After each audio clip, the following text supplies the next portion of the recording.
on the lap of Maya. We forget our vow to our spiritual master. When the spiritual master sees the disciple is being following these vows and also has assumed the consciousness of obedience to the Guru, obedience in service of the Guru, then the spiritual master awards the Harinam initiation. And what takes place this time is there is a formal link between the Guru and the disciple. Hare Krishna, somebody has again unmuted their phone. Please mute your phone, everybody. I can still hear Rohini Nandan Prabhu. Hare Krishna. Thank you very much, Prabhuji. Still, Rohini Nandan Prabhu. Rohini Nandan Prabhu, you are unmuting, muting. Can you please keep it muted? Still, it's always flickering, Prabhu. Hare Krishna, Rohini Nandan Prabhu.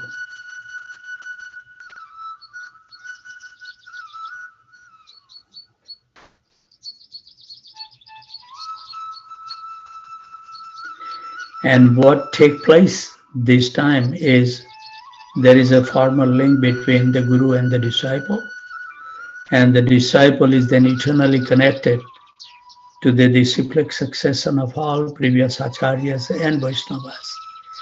And in this way, he is one of the part of this family, this spiritual family. But Rohini Nandan Prabhu, please, you are getting unmuted.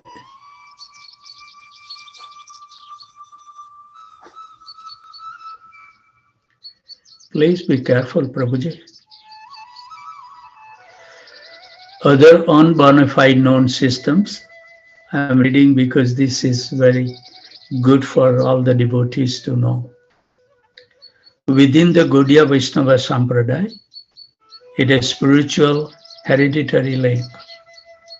There are many disciplic lines throughout the world, especially in India, that are based on blood relations. There is a Goswami caste, where on the basis of being the child, you are initiated and giving the position of the Acharya.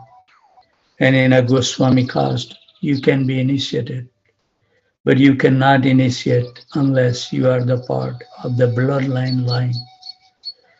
Nityananda Vamsha, the Advaita Vamsha. They initiate thousands and thousands of souls, but you cannot be a guru. You cannot initiate unless you are part of their family or part of the descendant of the Lord Nityananda or descendant of Sri Advaita Acharya. What we do not also, of course, in temples of Vrindavan, Radha Raman Mandir, Radha Damodar Mandir, Radha Govindji Mandir, where the Goswamis who take the deity worship seva, puja, and who those people are, of course, they are obviously not descendant of Gopal Bhatt Goswami or Rupa Goswami or Sanatan Goswami because they never married. Nityanand Prabhu married, Advaita Acharya married. So the people in the line who are initiated are direct descendant, but the Goswamis, their original disciples, many of them were Grahasthas. And they married. And when they had children, they gave the seva right to the children, who give to the children, to their children. To this day, those pujaris who has the seva rights are also generally the guru of that mission. And also they also initiate. Also in another like Harivansha Sampradaya, the descendant of Harivansha, they are the only ones allowed to worship Radha Vallabh. And they are also the only ones allowed to initiate to be a guru.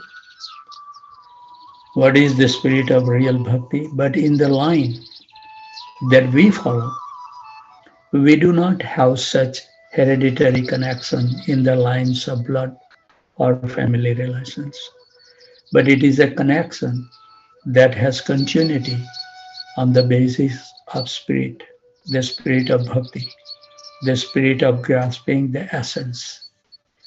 And as we were discussing, that was a question was asked. This is Maharaj is speaking. Tattva Radhanath Swami Maharaj, Tattva and Shyamananda. And there appear to be some gaps within our disciplic line of who is listed. And just like they were saying, Baldev Vidya Purusham and Jagannath Das Babaji, there is over 100 years between them. There were several generations, but there were initiating spiritual master between them, but were not listed. As we see, always I chant the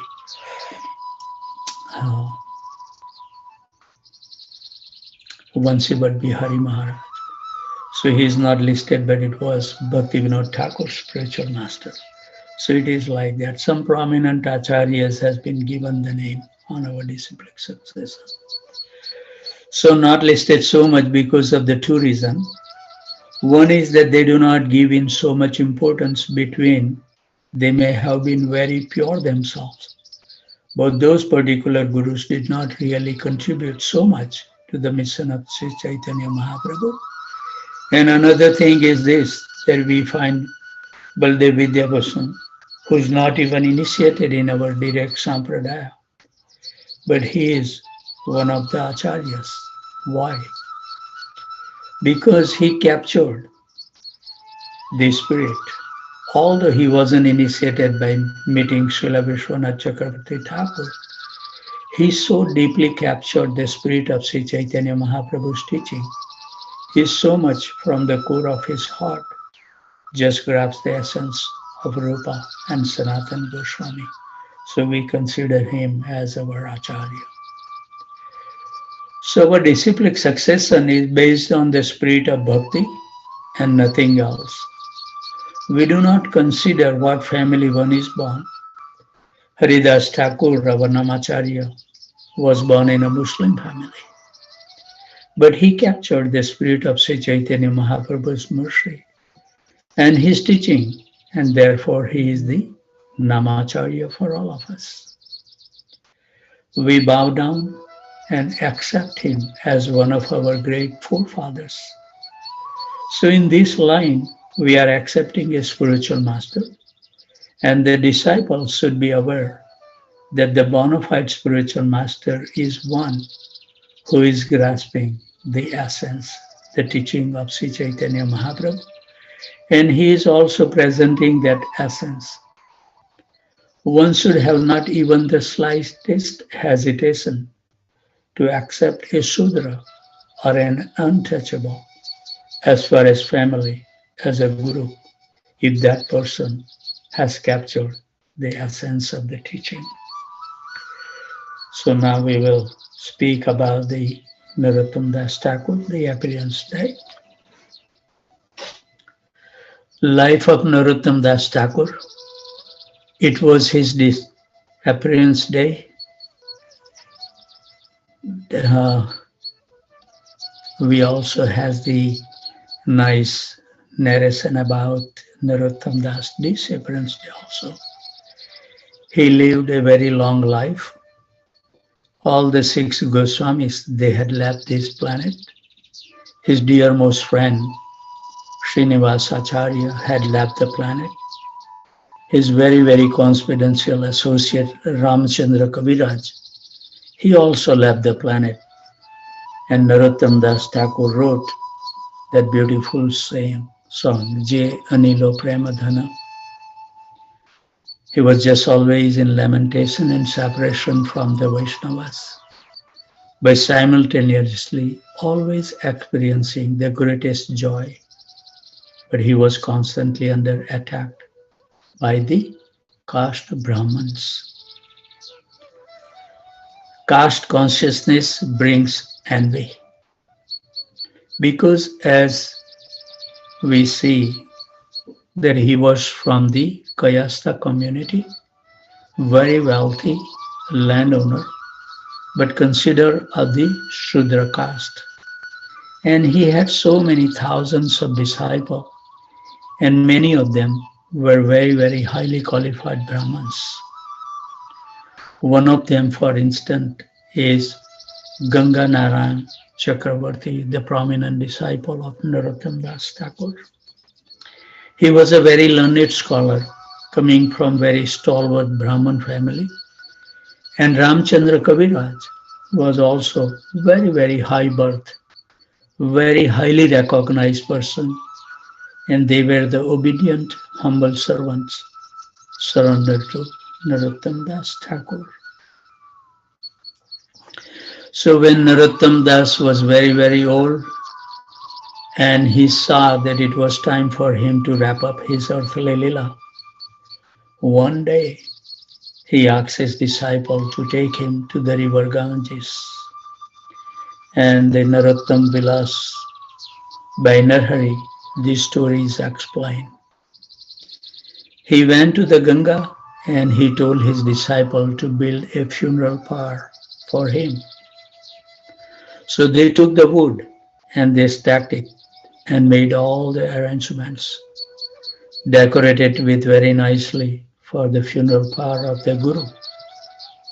And while they were doing, their hearts were breaking in pain and shedding tears, but they had to follow the order of their Guru. So then Narottam Das just quietly sat and went into trance for 3 days constantly, did not say a word. And his disciple just sat and watched. And after 3 days, all of his life symptoms stopped. He left his body. And at that time, they lifted his body. They put it on the funeral pyre. And they began to have the services, the last rites of their Guru Maharaj. And when the caste Brahmins, they heard of this, they came and they started blaspheming terribly. This Guru of yours, so-called Guru Shudra, he has finally met his befitting end. He is dead. He has offended the whole Brahman class. He has offended the Shastra. And you, who are highly bound Brahmins, you have disgraced the name and honor of your caste by accepting a Shudra for a Guru and being a servant of such person. And they were just blasphemily, terribly. See the Brahmins making great offense to the great personality. So miracle born of the compassion, mercy. So Ganga Narayan, the disciple of Narottam Das Thakur, he couldn't tolerate hearing his gurus get blasphemed. Because usually at the last day is when the last rites happen, where everyone speak even nicely. You know, in the lot of tradition, in the lot of different traditions they follow, that at a person's funeral, when the people speak about him during the funeral ceremony, the soul hears that and always remembers what the people have said.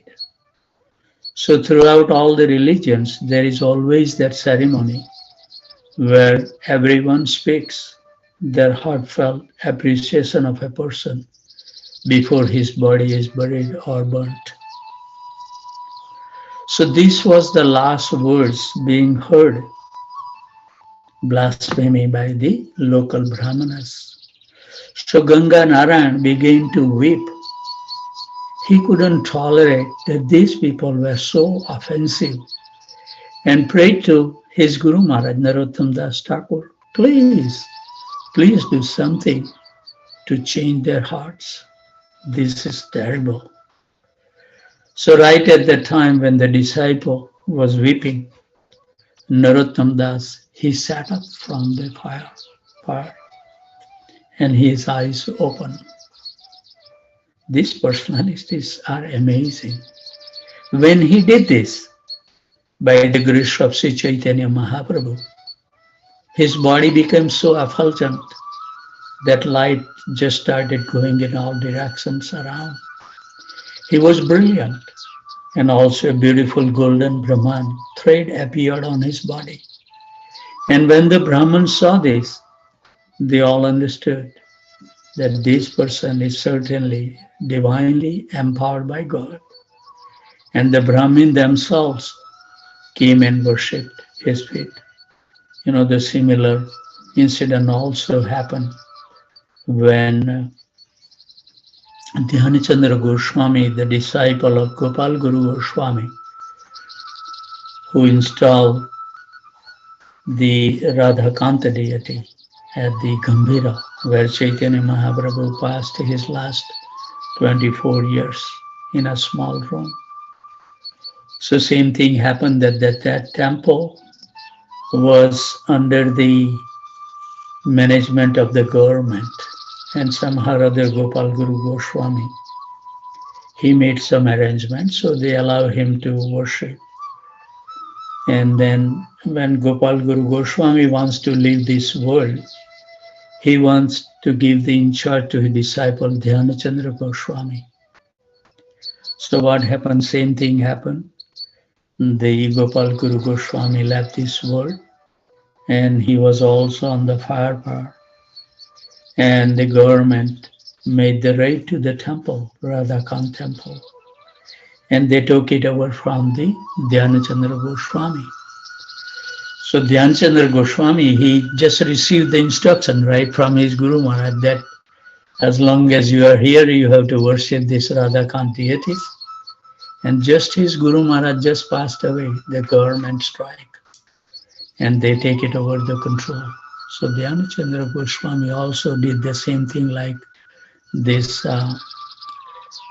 Narayan disciple prayed to Narottam Das. He went to the fire power and prayed to Gopal Guru Goswami that please come and help me, because now you requested me, give me the service of my life to worship Radhakant, and government has taken over. So Gopal Guru Goswami get up from the, fire power, and then he came, he discussed with the government, resolved that problem, and then he disappeared. So those personalities, we should never feel that they leave this world. They are always there. So there is some parallel history. So Narottam Das Thakur, with such forgiving compassion, when he got up, he embraced them all and initiated them in Harinam, because they then accepted that he must be a qualified guru. And then Narottam Das just walked away and went to the secluded place where he just did his Nama Bhajan, immersed in his inner meditations of Radha Krishna Lila. And several months later, he again asked his disciple to bring him to the Ganges. So they brought him to the Ganges, and he went into the Ganges to take bath. And he said, you also come in with me. So they came in with him, and he said, now I want you to take the water with your hands and pour it on my body. So they took the water and started pouring it on his body. And as they were doing that, they saw his skin turn white and it started to melt. They kept doing it, and his body, as it was being touched by the water of Ganges, his body was turning into milk and just merging into the Ganges. Their guru was getting smaller and smaller and smaller and little, and they couldn't stop because their guru ordered them. So it was Narottam Das Thakur will, and as they were pouring water on his body was turning into milk and merging into the Ganges. But even more than his body, there one tears were flowing like anything, merging into his body and the Ganges. So it was just milk and tears, just going on and offering unto Mother Ganga until finally he total disappeared. Then disciple took that milk that was in the Ganges, mixed with the tears and Ganga water, and put it in a big pot and brought it to a place near Kheturi, his own town, where he lived, and built a beautiful samadhi for him. So to this day, the samadhi is there. It is called Dodha Samadhi, which means the samadhi of milk, and of course, the samadhi in Vrindavan. There are different versions. Some say part of that milk was also brought to Vrindavan to be put beside his Guru Maharaj Samadhi, Loknath Das Goswami. So all these samadhis are there at, I think, in Gokulananda temple in Vrindavan. When we visit, so many samadhis of our Acharya is there. So this is the link with Parampara, and I think through this beautiful story, we see how within the Gaudiya Vaishnava Sampradaya, in its true essence, this idea of birth has very little relevance. A guru is to be considered a guru if he has the qualities of one who has grasped the essence of the spirit of the teaching of Lord Sri Krishna. Upon taking Harinam initiation, that is that link with all the acharyas, which means that in truth, all the previous acharyas and all the previous Vaishnavas are agreeing through the grace of your immediate spiritual master to be overseeing your spiritual life. So all our greatest acharya, even though they are not present, they are still looking upon our spiritual life, granting their eternal mercy, the eternal blessings. That link is essential to go beyond a certain point in our spiritual advancement. With our own strength, we can't make that further advancement. So mantra is also empowered after initiation. To take that vow of initiation is essential, because at that time, the spiritual master, the mantra that you chant is then and there, empowered through parampara for the rest of your life until you go back to Godhead. So the chanting of the holy names has, although you may not notice it with your own senses, has attained more potency after initiation, because it is imbued with the mercy of previous acharyas. So this is important to notice, that it is essential that we accept the Guru and get the mercy, the potency of all other acharyas. Also in our Sampradaya, we have the second initiation called Gayatri initiation. Normally, generally in other Sampradaya, they give one Gayatri mantra, which is well known to everyone. But in Gaudiya Vaishnava Sampradaya, in our Sampradaya, we have 7 Gayatri mantras that we chant 10 times each, in the morning, noon, and in the evening. So generally after 1 year of the first Harinam initiation, it's up to the second initiation is up to the Guru. Whenever he feels his disciple is qualified, he can give him the Gayatri Mantra initiation. And of the two, the Harinam initiation has a much greater importance. The Gayatri Mantra initiation serves two purposes. One is the reconfirmation of the vow that we have made, or the final seal of that vow that we have made on Harinam initiation. The giving of Gayatri Mantra is meant to help us in our chanting of the Hare Krishna Mahamantra. So we should be completely steady in our devotional practice even to get the second initiation. So many of us had got the second initiation. We cannot have the fluctuation in our devotional practice. It is not good. It is an aid in and of itself. We do not take it so seriously. What is glorious about the Gayatri Mantra is that Krishna's name is within it. If Krishna's name is not in the Gayatri Mantra, we wouldn't care anything for it. Gayatri Mantra, as it helps us in our purification. It helps us to focus our concentration and our energy on the chanting of the Harinam. We should be have fully rested so we can chant attentively. And that's why always our Acharya command to go to the bed early. So then we get our body get full rest. So we can remain attentive. It also helps us to develop more Brahminical qualities, which are also aid in chanting of the Harinam.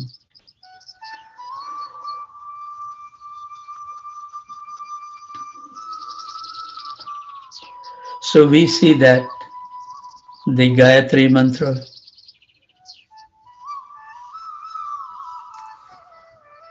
is important for us.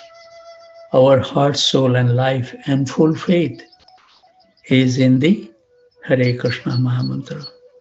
We give importance to the Gayatri Mantra because it is very, very helpful simply in increasing our attention and our purified lifestyle by which the Mahamantra will have a better effect. So purification is much more important in our life. And we know for sure the best process to purify is to chant the Hare Krishna Mahamantra attentively. If we know the spirit, there is no confusion. So these are two initiations that the devotee takes from the spiritual master. And sometimes it happened, as in Srila Prabhupada's movement, that a person takes first initiation or Harinam initiation from Prabhupada.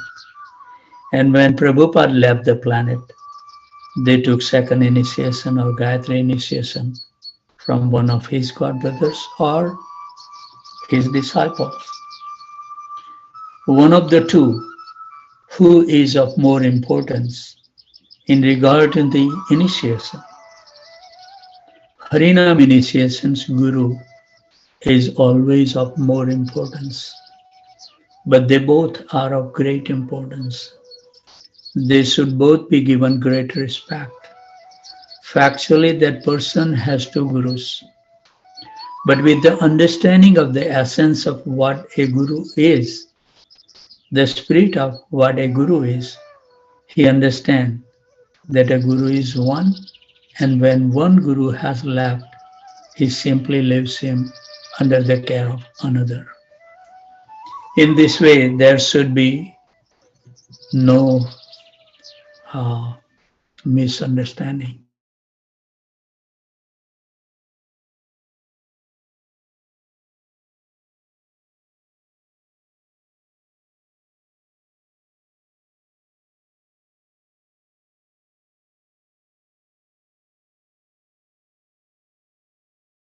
The initiation, my guru. Of course, this is because the devotee don't understand the spirit in essence of what is the guru parampara really is. So there is no problem, there is no disunity, and there are a lot of question and answer was there. Maharaj is giving all this, so I was thinking that it would be nice to read those things because so many of them are joining who has not yet taken the initiation. For their benefit, I think it would be nice to see those questions and answer. It's very enlightening.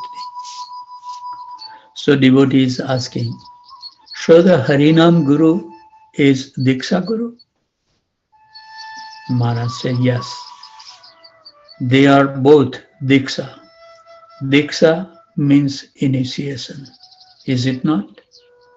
You are taking first and second. The Harinam Guru is giving you the Mahamantra.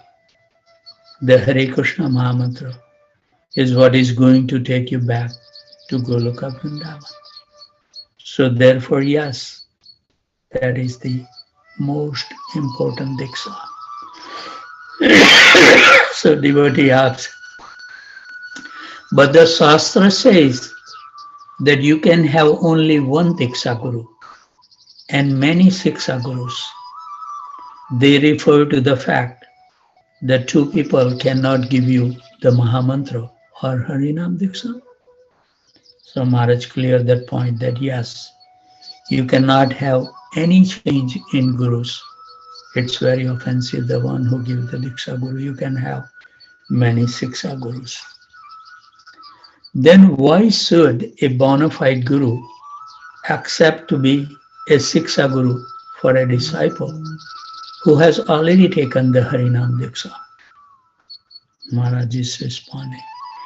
If that Guru is in a fallen state, is no longer in a capacity of a Guru, then he may do it. But if he is not in a fallen state, it is offensive to do it. If that person simply not capable of uplifting his disciple, then it is. So devotee has further question. If a Guru gives Harinam Diksha to a disciple of some other Guru, then it's an indication of what the second Guru thinks or the judgment he makes of the first Guru. Either that person is not in a bona fide disciplic succession. Under that case, he should initiate such a person or the person is in a fallen conditions, where is no longer in a capacity of a Guru, then he can be reinitiated, but that should be done with much consideration. Like, sometime it happened that somebody has taken some Brahminical, family affair type of initiation. They accept that family guru. But when they read the scriptures and all this, and then they decide to take a proper connection in proper parampara, then it is acceptable. And we can receive the Harinam Diksha from other sannyasis.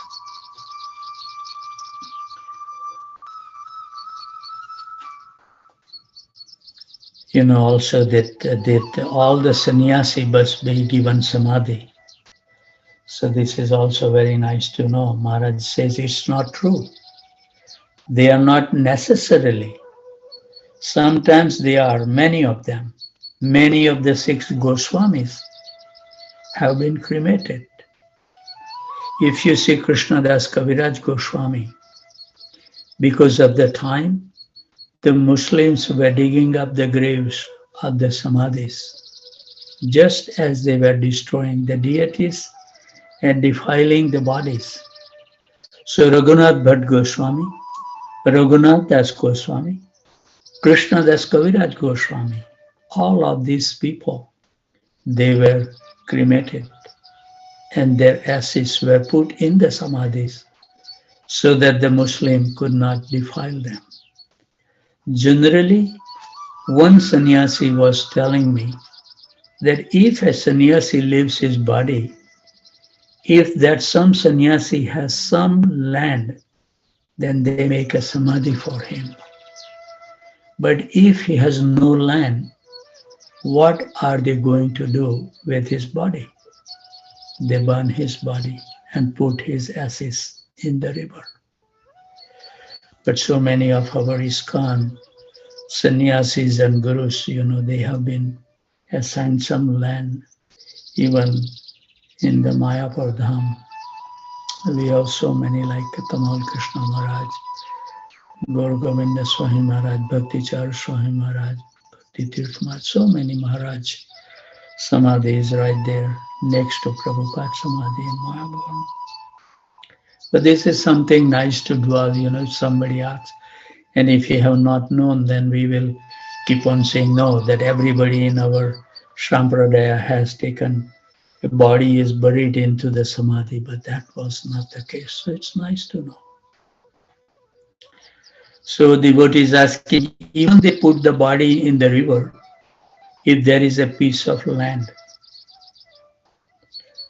not a sannyasi's body, they never do that. According to the Brahminical culture, that's the worst offense you can do offer a person. That's what they say to do with Haridas Thakur. After he died, don't burn him, don't bury him. Put him in a river, and his soul will find no resting place anywhere. That's considered a great disgrace to just throw a body in the river. So we should never do those things. Devotee. Lord Chaitanya put the body of Haridas Thakur in the sea. And then Maharaj is also explaining the real purpose of Samadhi. No, he buried it. He bathed it in the sea. Then he took it to the land and personally with his own hands dug the hole and placed it and buried it with his own hands. Haridas Thakur body was personally put there.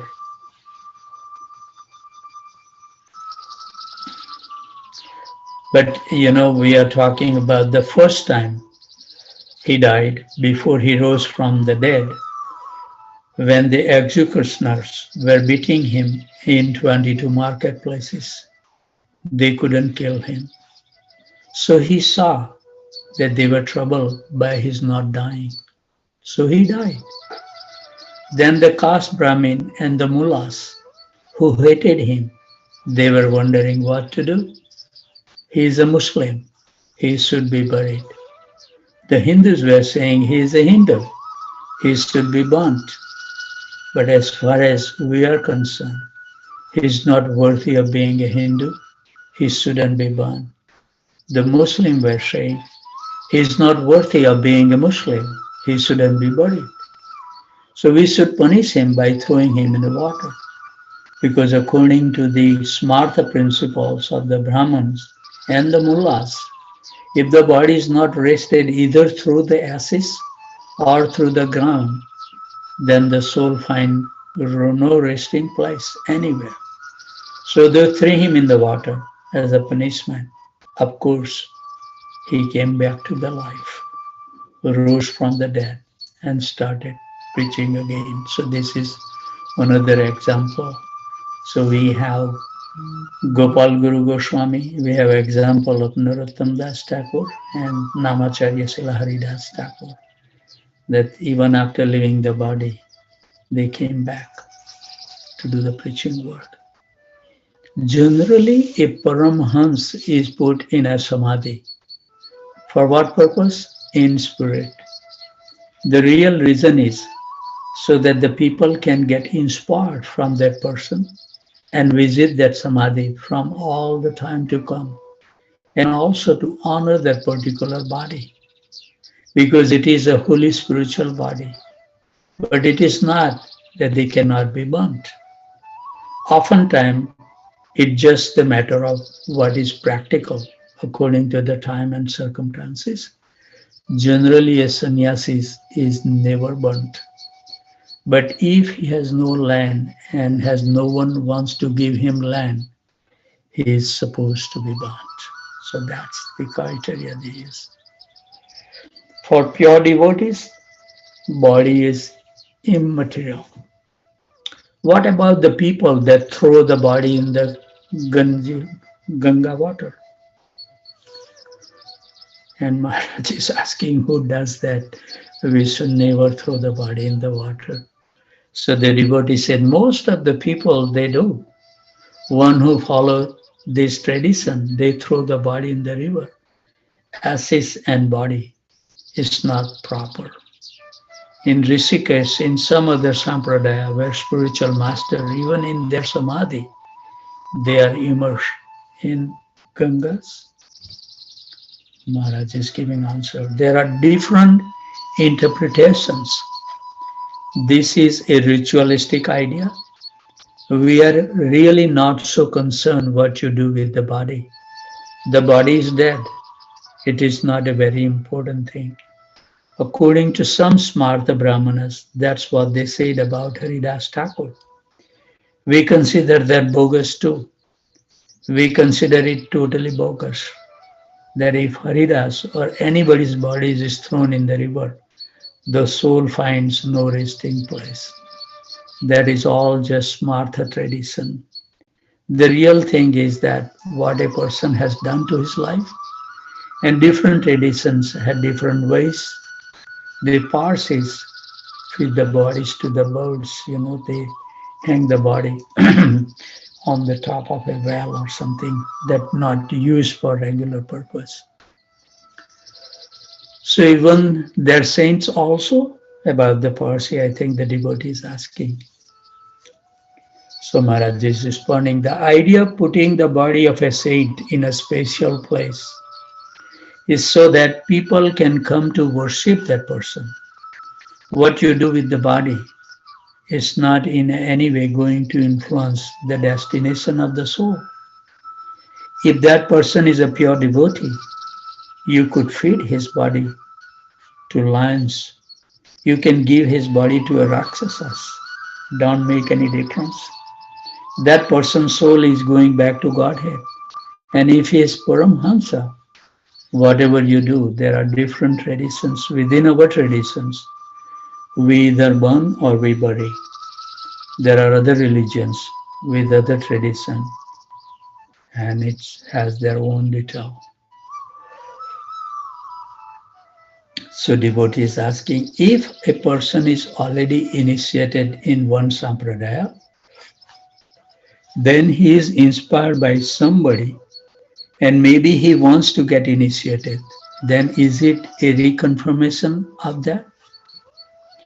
If that sampradaya that he has already been initiated in is a bona fide Vaishnava sampradaya, then there is no question of taking another initiation. Unless he wants to be a gross offender to God and their whole disciple line, and all the acharyas of the line that he is rejecting. So when you reject your guru, if the sampradaya is bona fide, you are rejecting the whole Guru Parampara. And upon the blessings of his guru, he can receive inspiration and shiksha or instruction from another sampradaya, but not reinitiation. So this process is just the process of following the ways of the mind, because in due course of time, he would want to take initiation from some other sampradaya, then some other sampradaya. Whoever inspired you, you just want to surrender.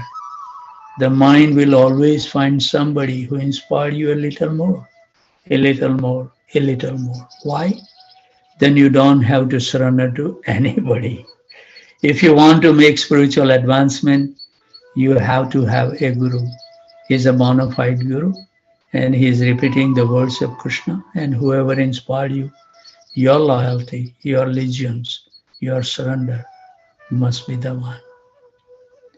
So wonderful process has been given. It's nice to read about. Just surrendering to your mind.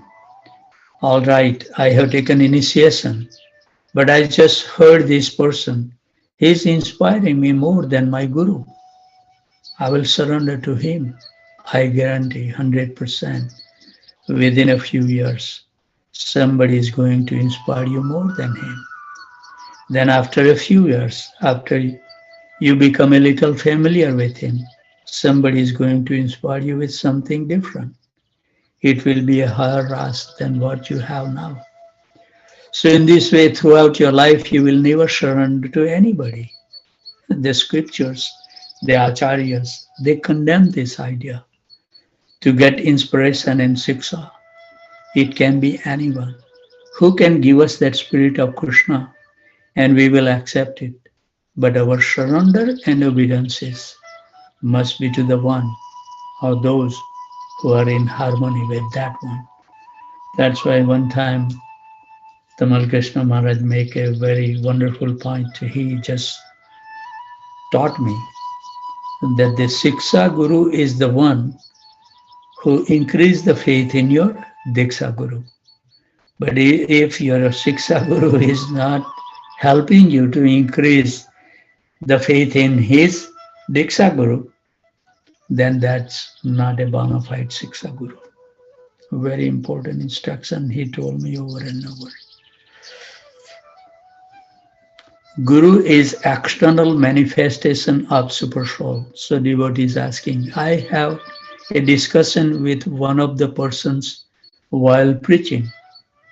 He was asking me, if the Super Soul is within the heart and is guiding from within, is it possible that without taking formal initiation from anyone, you can still become completely self-realized? Wonderful questions. What does Krishna says in Bhagavad Gita? Then devotee said, Tad vidhi pranipatena pranipasnaya sevaya. So Maharaj said, that's there. But what else in regards to hearing the Super Soul within your heart?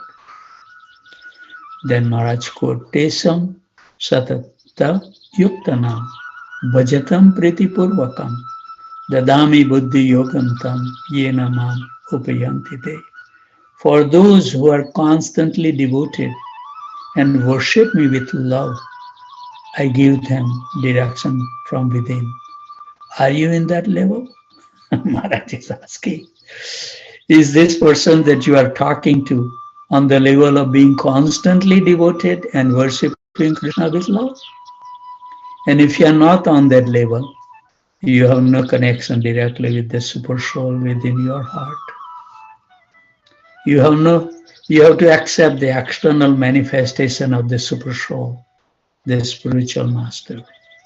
The Super Soul himself is speaking. Who knows better, you or him? The Super Soul you are talking about is saying, for those who are constantly devoted and worship me with love, I give the direction from within. And we are saying that I have Super Soul and I can hear him. If you are constantly devoted and worshipping with love, you don't need a guru in the first place. But that's possible? I don't think so. But who is on that platform? Therefore, everyone must have a guru. When you are constantly devoted and worship him with love, after rigorous training under the external manifestation of the Super Soul, the Guru, then gradually you come to that platform of being constantly devoted and worshipping him with love. In that stage, you are so indebted to your Guru for giving you that, and you remain his eternal obedient servant. So in all levels, you always need a Guru. This is all just sahaja, just taking things so cheaply. So devotee is asking, what is the difference between Ritvik Guru and Siksha Guru? Ritvik and Siksha, the difference is formal position. In spirit, one who has inspired you to surrender to Krishna is your Guru.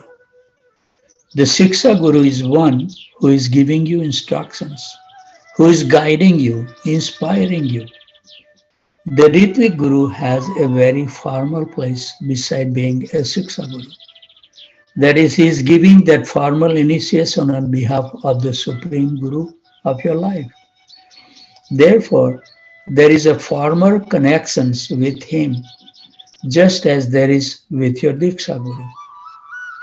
When and if the Diksha Guru leaves the planet, the Ritvik Guru becomes fully your Guru. You become his disciple with all formalities. A Siksha Guru doesn't have those formal, we do not have such formal vows and responsibility to an ordinary Siksha Guru. So the formal position of Ritvik Guru must be taken very seriously. So we are talking about Ritvik Guru is like Prabhupada. But some people, they don't want to take the initiation from the present living being, which is recommended. And just to fulfill their own desire, they will say, oh, I don't need the Guru, my Guru is Srila Prabhupada. This is, going on in ISKCON. There are so many temples that they follow the Ritvik philosophy like this, that only Srila Prabhupada is our Guru. Why? Because they don't want to get chastised by the present spiritual master. Because they know Prabhupada is not going to come to chastise them, no matter what kind of nonsense we do. So this is easy way to get out from it. So never get into the Ritvik philosophy. It's not beneficial. And it's not practical to practice the devotional life.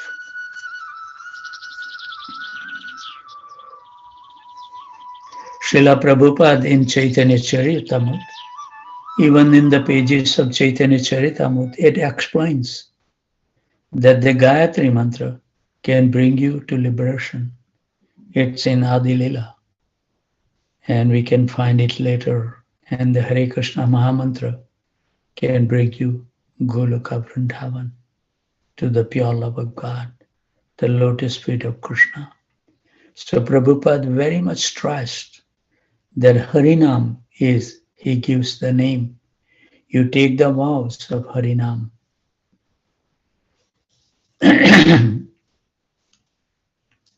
All these Acharya says that the Harinam is more important than first initiation. So many other Gaudiya Math also believe in that same principle, that the holy name initiation is more important. Then devotee was pausing. So Harinam, as Maharaj is telling him, the Harinam is complete in itself. Harinam is complete in itself. It's a reconfirmations that you take. Because the Guru, because if you are actually a true disciple, you will be willing to accept whatever way, how to progress properly on the spiritual path. So the devotees ask, somehow in this life, if we are not able to go back to Godhead, although we have taken initiations, what happens in the next life? So the Guru will guide you eternally. Maharaj is responding that you begin wherever you left off. So then the devotee is asking, what about the Guru in the next life? So Maharaj says, the Guru will continue guiding you in your spiritual life. And how he guides you, you may not be able to understand. It will obviously not be in the same physical form, but on a spiritual level. His blessings will always be there, and his guidance, and he is overseeing you. He may appear in another physical form, personally, or he may be directing another Jivatma in a position of a Guru to help you. So Bilvangala Thakur, his Guru, spoke through a prostitute named Chintamani to bring him back to the spiritual path. And Bilvangala Thakur was a Paramhamsa who understands things very clearly as they are. So those spiritual masters can come in any form of our life to bring us back to our spiritual path.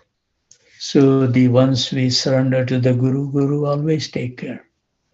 But it also shows the principle that we cannot assume, oh, I may have taken the Guru in the previous life, so only thing I will have to listen to my super soul. That's not good. We have to take physical initiations again, every life, whenever we come as a human being.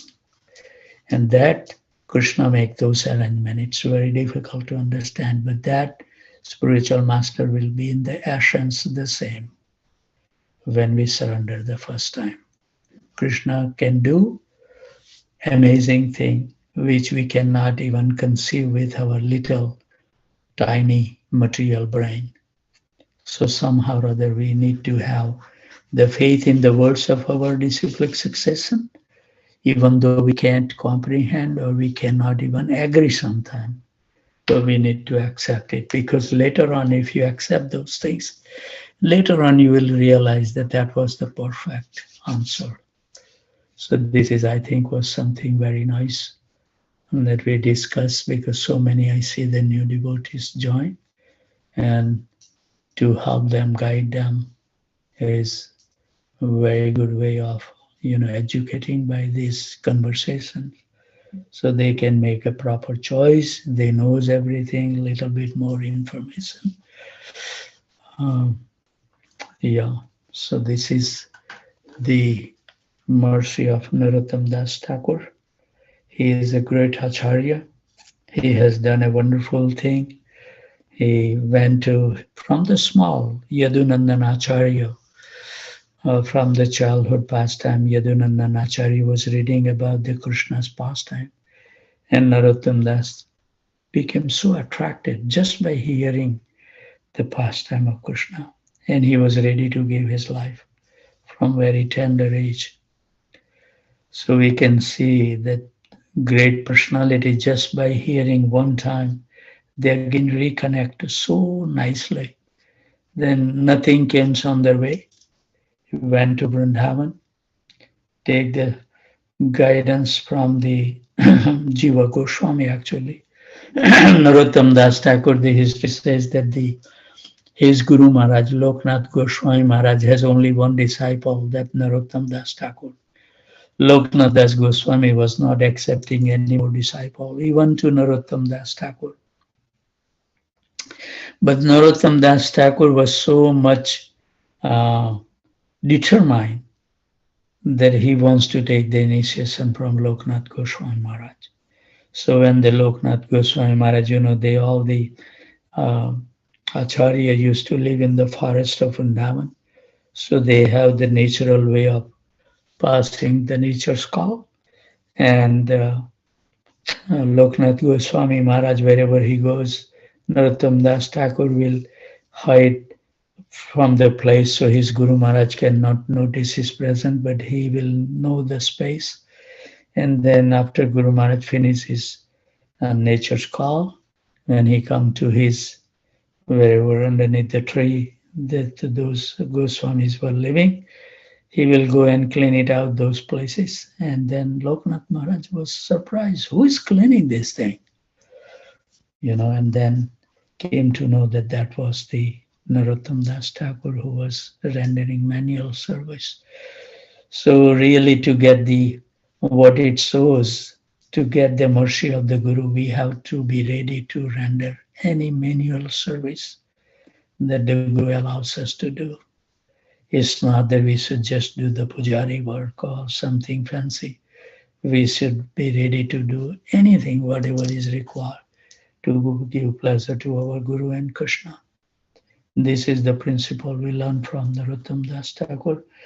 And then we see that the Loknath Das Goswami sent him to Jiva Goswami.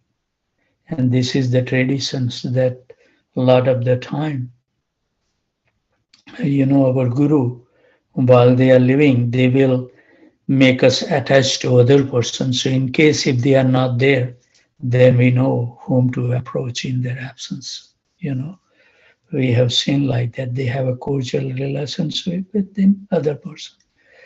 So then we can know for sure that if I follow that person, my Guru Maharaj will be pleased, because you have seen how closely they were associating and how a wonderful cordial relations with each other. So those are something that we can learn from the life of Narottam Das Thakur. And same thing we see that when Raghunath Das Goswami wants to surrender to Chaitanya Mahaprabhu. Chaitanya Mahaprabhu says that you follow this, what is the name? We are reading that in the book Swarup Damodar Goswami. So he said that Chaitanya Mahaprabhu never instructed directly like that. Some instruction has been given, but mostly his life was guided by the Swarup Damodar Goswami. So this is our traditions, in Gaudiya Sampradaya. So these are some example that shows us that that's also a bona fide. And then, the all these great works of the six Goswamis, all the literatures they wants to distribute around the world.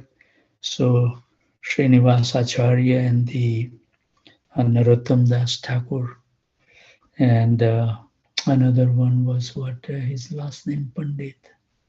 They were the three of them. They started bullock cart, taking those literatures from Vrindavan to uh, Nadia, Bengal, and the the bullock cart at the night they were rest at some village, and somebody thought that that might be a very valuable thing they are carrying in the bullock cart, so somebody stole the literature. And then Srinivas Acharya Prabhu at that time tell Narottam Das Thakur that I will find those card and I will get the control of those manuscripts. You don't worry. You go and start Sankirtan movement. And so Narottam Das went to his own town where he took birth in the Kheturi. And there we see so many wonderful things that he did it. He preached to so many people. He bring them to Krishna consciousness. He built a beautiful temple, and then he has the grand celebration, grand opening, and he also, Narottam Das Thakur, by his practical example, teaching us how we should do this grand opening, is invite all these exalted personality, because with their blessings, our occasions and the purpose of having the temple will go on very nicely. So Narottam Das Thakur has invited so many, all these like Nityanand Prabhu's wife was also alive at that time, Janvi Mata. So many other exalted Vaishnavas were present. And when they were doing the kirtan, it says that even Chaitanya Mahaprabhu and Nityanand Prabhu was dancing with them. Whoever has the spiritual vision or the mercy of Chaitanya Mahaprabhu and Nityanand Prabhu, they were able to see their presence while chanting.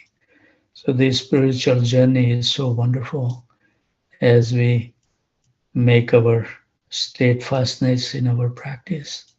All these Guru Parampara will assist us to remain steadfast and move a tangible progress in our spiritual life. So on this most auspicious day of appearance of Narottam Das Thakur, we pray at his divine lotus feet to bless us all so we can remain also steadfast like them.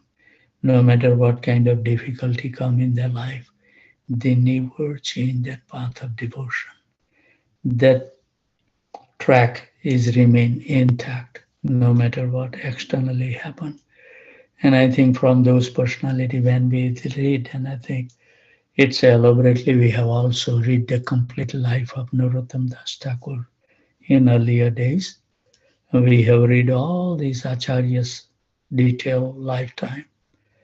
So it's so nice to learn and absorbs in the style what they did. We can learn so many things that how we can also remain fixed in our devotion by reading and dwelling in the life. Because that's, I have seen and heard that if you remember even those personality, you can get the benefit of their association or naming them.